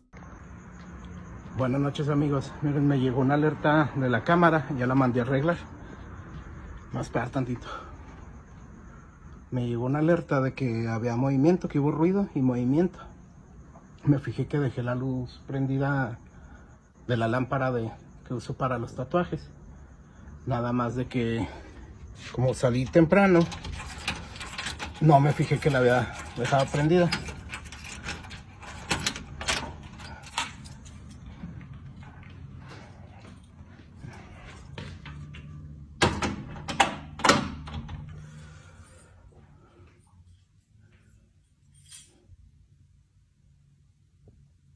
Enfoca.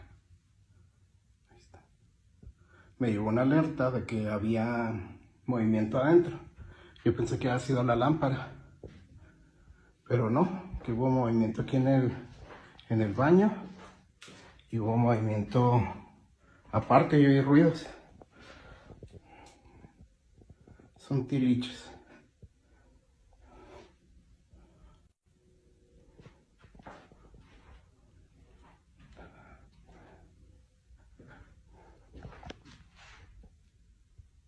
Cabrón. Se cayó un libro, miren.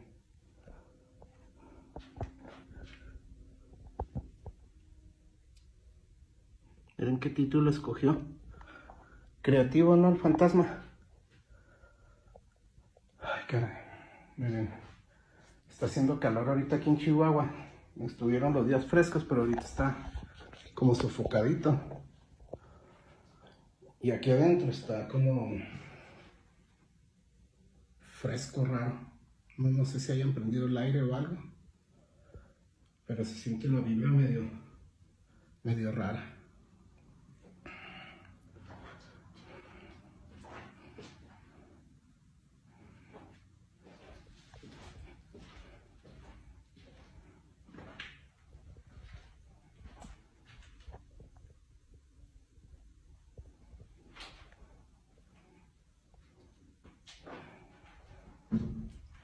Aquí está el espejín.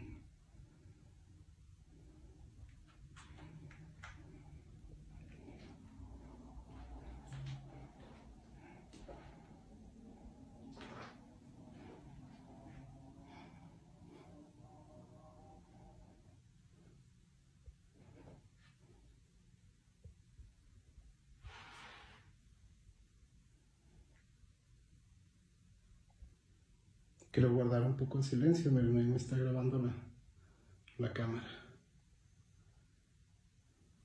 Okay. Ese fue el flash de mi teléfono. Eso que sí traigo bastante batería.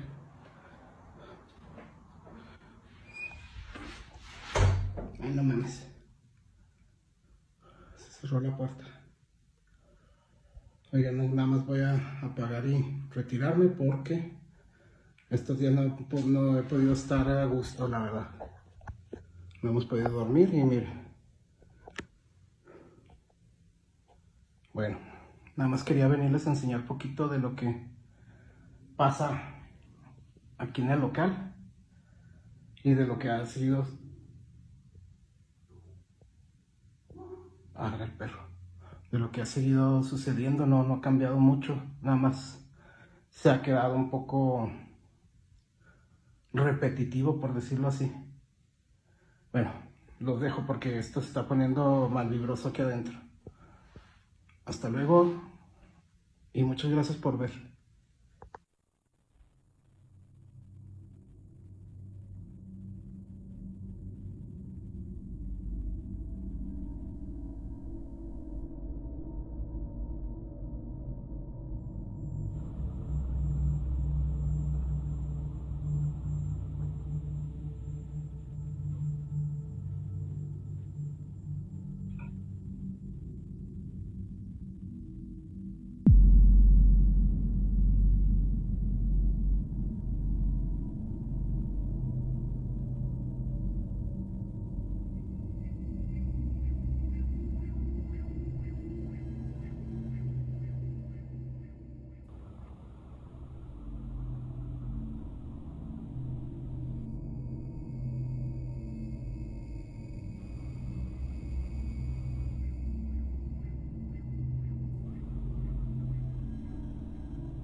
Some viewers pointed to the orb as a classic light anomaly, the kind skeptics attribute to dust or insects, but the trajectory and brightness here don't behave that way. Others connected the book's title directly to the broader Mexican tradition of El Diablo, a figure in folklore associated with mischief, bargains, and making himself known in ways you can't ignore. The combination of the cold spot, the phone cutting out, the door slamming, and then the security footage catching both the orb and the flying book all in one night. That's a pattern, not a coincidence. So what exactly was in that studio with him? In the following clip you're about to watch, a man was in the middle of editing a video late at night when he got up for a break and noticed something in the reflection of his white French door, the glass acting like a dark mirror against the night outside. And sitting in the corner of his sofa in that reflection is a dense, dark mass with no shape, no detail, just a shadow that has no business being there. He pans to the actual sofa, empty. He pans back to the reflection, still there. Estaba editando un video y decidí levantarme para cenar algo. Pero quiero que vean algo. Esto está muy cabrón, es otro nivel. Les voy a poner la cámara frontal para que vean. Vean lo que se ve aquí en este reflejo. Y en la esquina del sillón se ve esa sombra, pero no hay nada.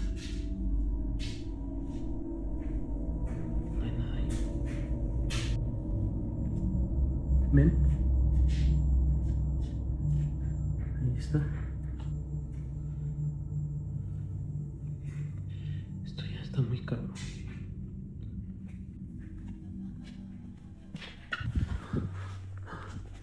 No mames. ¿Quién eres? ¿Qué quieres?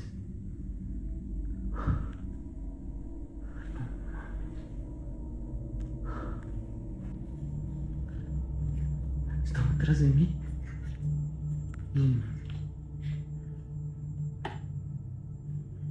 Está aquí afuera.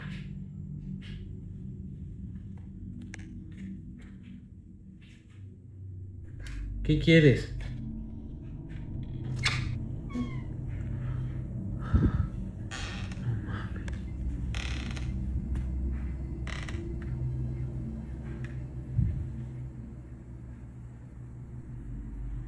¿Quién eres? ¿Dónde estás?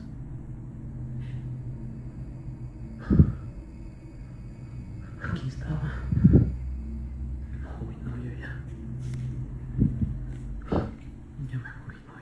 What makes this one land harder than most isn't just the shadow on the sofa, it's what replaces it. Around the 1 minute mark, the shadow is gone, and in its place, visible only in the reflection, a tall thin figure is now standing directly behind him, not across the room anymore, right behind him, while he's holding the camera, completely unaware of how much the situation has changed since he started filming. In paranormal research, shadow figures that appear specifically in reflective surfaces, glass, mirrors, dark windows are considered a distinct category from standard apparitions, entities that exist at the boundary between spaces rather than fully within either one, using the reflective threshold the same way a two-way mirror works, able to observe without being directly seen. The behavior here is the detail that unsettles people most, the way it closes the distance between the first reflection check and the second, as if it was watching him figure out it was there and decided to move while his attention was on the camera. He says at the end, "I'm leaving now," and across every cultural tradition that has ever documented something like this, that is exactly the correct response. So what do you think? Was that glass showing him something that was in that room all night? Or did noticing it give it permission to come closer?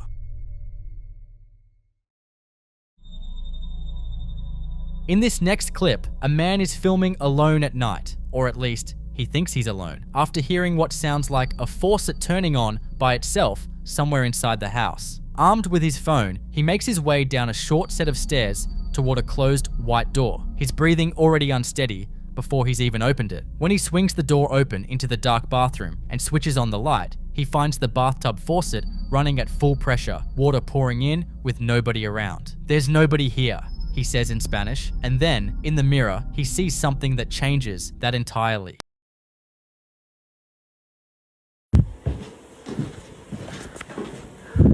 Escuché que abrió una llave de...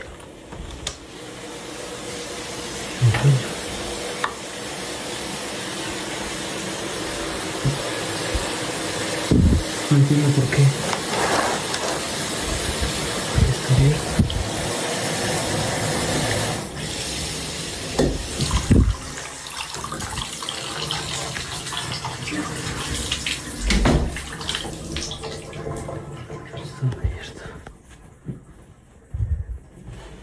No hay nadie aquí. No mames. Hay alguien ahí dentro de la tina. ¿Quién eres? ¿Qué quieres? No mames. Prende la luz. Ya listo. ¿Qué pedo? Aquí había alguien, aquí había alguien.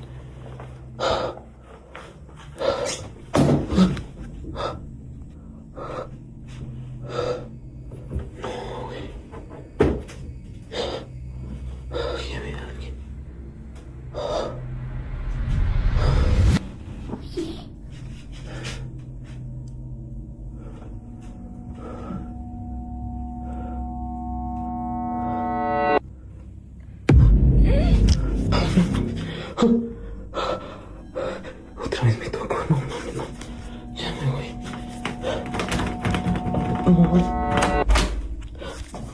What he catches in that bathroom over the next minute and a half is relentless. The faucet running on its own is unsettling enough, but then a small childlike figure appears motionless behind the semi-transparent shower curtain, and when he yanks it open, there's nothing there. The cabinet door above the toilet swings open on its own with a soft creak. And in the mirror, if you watch carefully, the small figure appears directly behind him, hands rising slowly onto his shoulders. And he doesn't notice it until the screech hits and he physically jolts sideways, saying in a panic, "Again, it touched me." Some viewers think the child figure is a classic example of what paranormal communities call a residual haunting, a presence so tied to a space that it keeps repeating the same behavior, the same appearance, over and over, regardless of who walks in. Others point to the more troubling detail. Something in that bathroom doesn't want him to leave. The doorknob rattles and sticks as he tries to get out, and his voice breaks when he finally says, "I'm leaving now." Whether you believe this is genuine or not, the footage is cut together in a way that's genuinely hard to shake. Like and subscribe if you're enjoying watching this video. What exactly was standing behind that shower curtain, and why did it keep coming back after he'd already checked?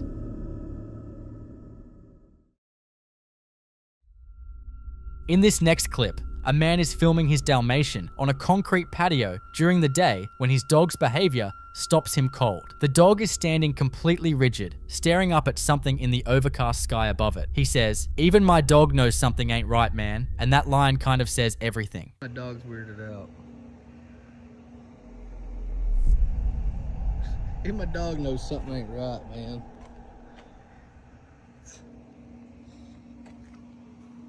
You okay?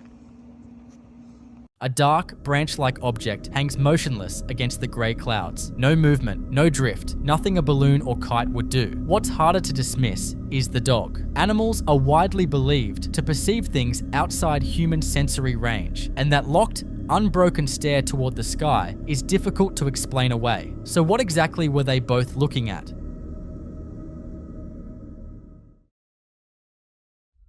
This next clip was filmed at nighttime outside what appears to be a residential building, somewhere near a narrow alleyway marked with the number 77 on the wall. A young boy is out there with whoever is holding the camera, and from the very beginning, the boy's attention keeps drifting toward a black metal gate at the end of the alley, like something on the other side is pulling it there. He walks over to the corner, peers through the bars, points into the darkness, then walks back. Then he does it again. No explanation, no reaction from anyone around him, just a child, alone with a blonde doll on a tiled ledge, drawn over and over toward whatever is down that alley. No hay nada, papá.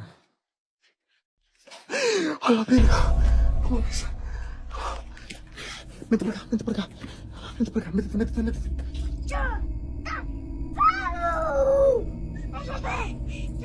Papi, no juegues tan brusco con las muñecas, papi. Ahí está el guante y Scary Movie también.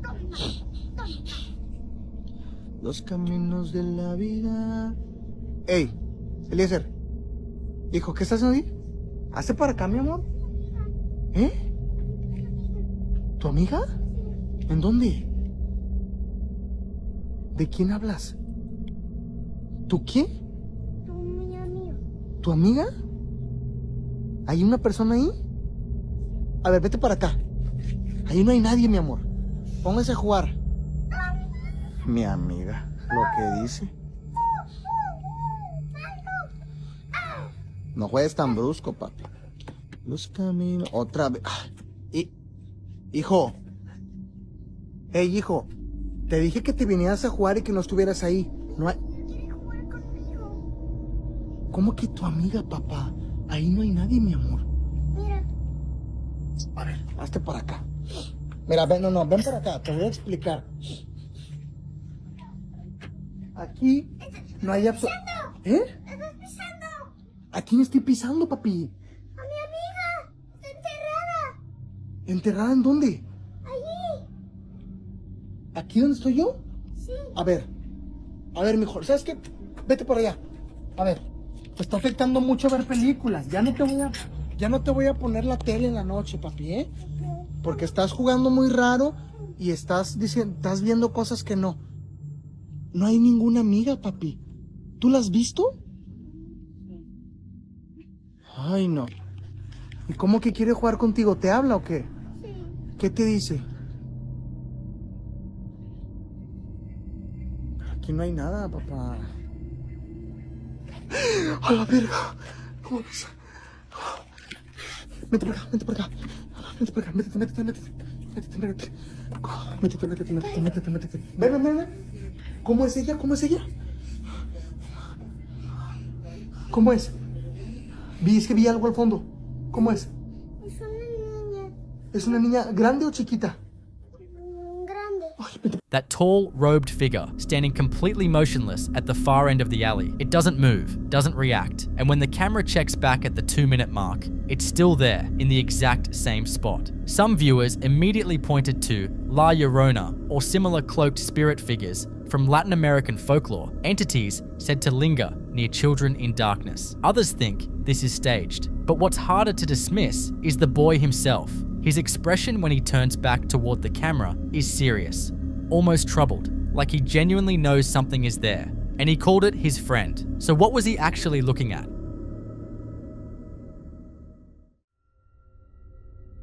Now in this next clip, a couple staying overnight in a cave dwelling built into the Appalachian Mountains woke up at 3 a.m. to screaming coming from somewhere out in the dark, and neither of them could explain where it was coming from. The setup alone is unsettling enough. They're sleeping inside a structure carved into natural rock, connected to the rest of the property by a narrow suspension bridge that disappears into pitch black woods. When the woman needed to use the bathroom, she had no choice but to cross it alone. Watch. This is where we're sleeping tonight. Pound Town, baby. Not Pound Town. That's a literal cave outside. It's not funny. We're going to bed now. The door is locked. I'll get Glock. What's your safe word for tonight? Wendigo.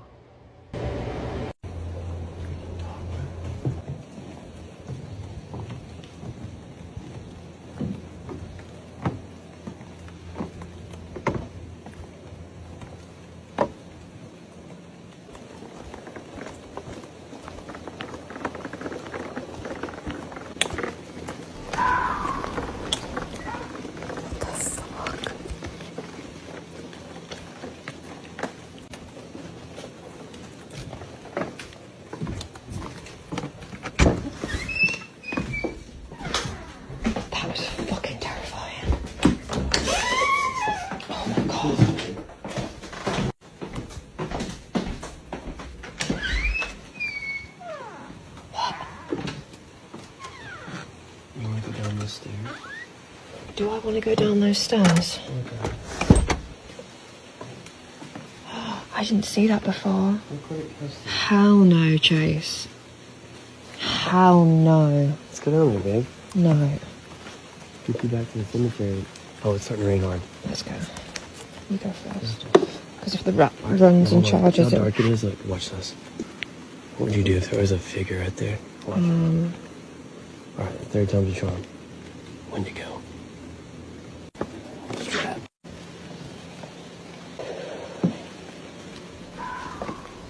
What just heard something?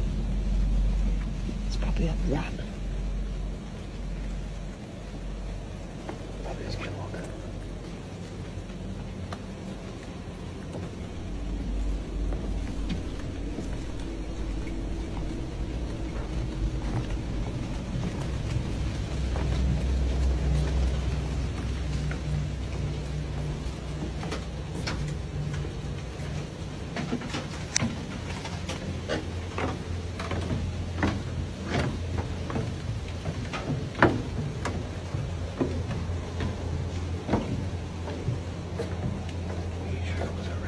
Babe, it was a massive rat.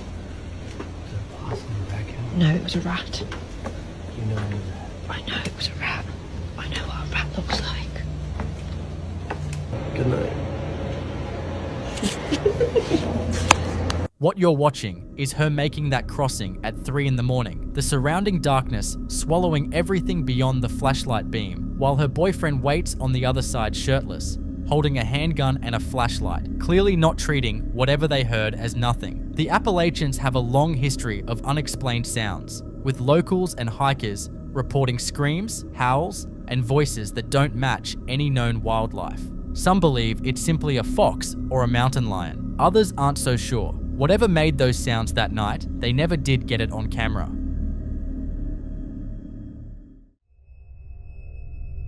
Now in this next clip, a mother named Alyssa started noticing something unusual about the way her baby boy behaves near one specific bedroom in the house. Not the living room, not the kitchen, not any other room, just that one. Every single time he gets close to that doorway, his whole demeanor shifts. He becomes focused, animated, almost giddy, as though something inside is greeting him, something nobody else can see. Alyssa says this happens every time, without fail, and she finally decided to film it to show people what she's been witnessing. He does this every single time he goes into this room. Oh, why do you do that?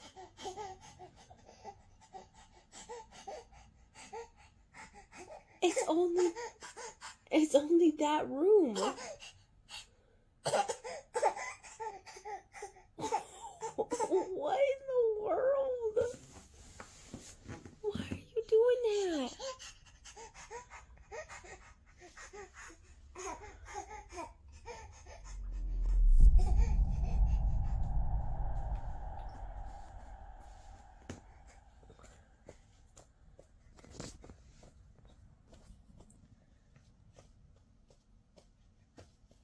The baby sits right at the threshold, looking into that empty room, then turns back toward the camera with a huge smile and excited little sounds, back and forth, like he's taking turns with someone. Many believe young children, especially babies, can perceive things adults simply can't. Some call it innocence, as a kind of spiritual antenna. Others think it could be a familiar presence, a loved one who passed, drawn to the child. You decide, what exactly is he seeing in there?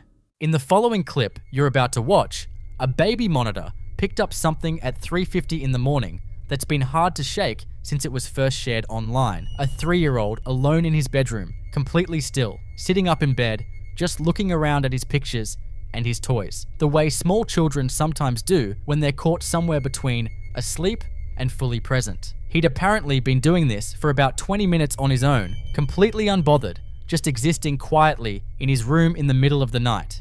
And then his head turns toward the corner. He looks directly at it, not the distracted glance of a child noticing something on the floor, but a focused, sustained look aimed at a specific spot. And then he starts saying, yeah, calmly, repeatedly, the way you respond when someone is talking to you and you're following along. His mum notes this isn't the first time. He has looked at that exact corner before, and he has spoken into it before, and he has never once mentioned anything about a ghost or shown any sign that he even fully understands the concept.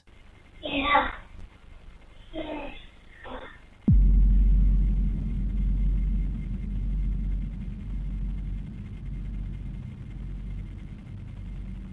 Yeah. Yeah.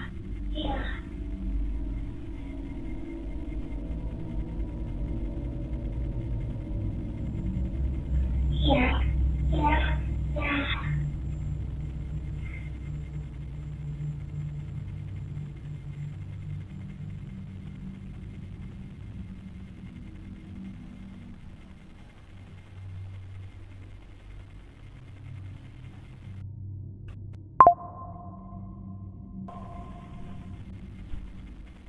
And that last detail is the one that lingers. In paranormal research, the absence of fear in a child interacting with an unseen presence is considered more significant than the presence of it, because a child who is scared has registered something threatening, but a child who is calm and conversational has registered something familiar, something that has apparently been in that corner long enough to become a completely normal part of his night. So what do you think? Is there someone in that corner answering back? Or is this just a 3-year-old and his imagination keeping each other company at 4 in the morning?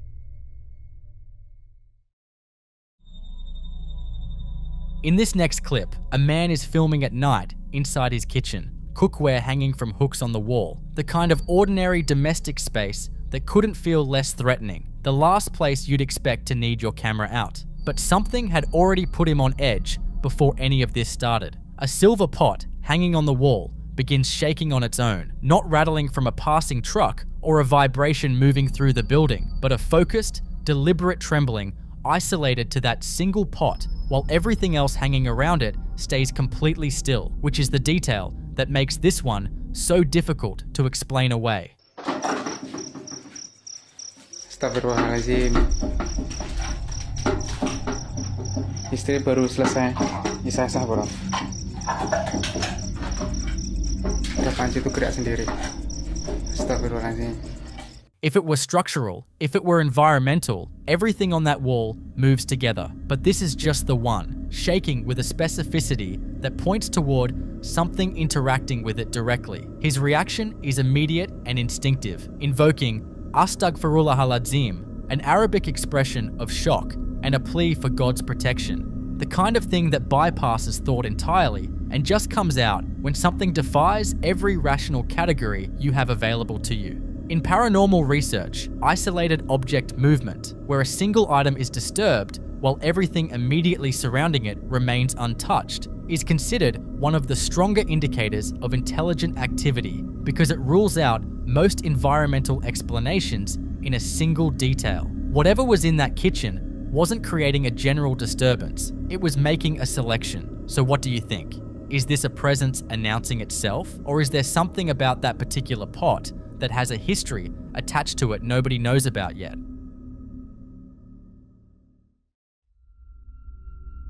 In this next clip, someone is filming inside a cemetery during the day, pointing their camera at a wall of sealed burial crypts. Two of them freshly cemented shut, the words "Descanse en paz" still visible in the wet concrete. It's quiet, still. Nothing about the scene suggests anything is wrong. 3 loud, forceful bangs erupt from inside one of the sealed crypts, sharp, resonant, like something pounding from the other side of the concrete. And the person filming gasps and bolts, the camera swinging wildly toward the ground before the clip cuts.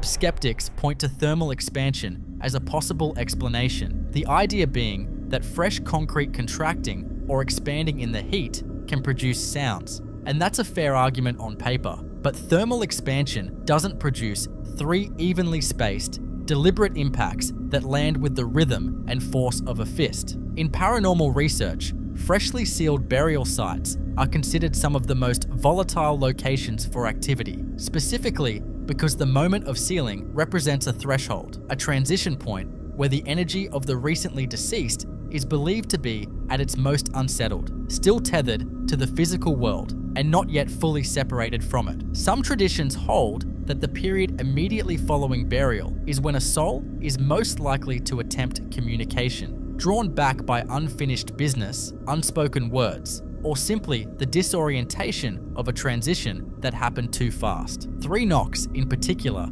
carry weight across multiple cultural and religious traditions, historically interpreted as a direct attempt at contact, a signal from something that knows it has been heard. So what do you think? Is there a rational explanation hiding somewhere in that concrete? Or was someone on the other side of that wall making sure they weren't forgotten?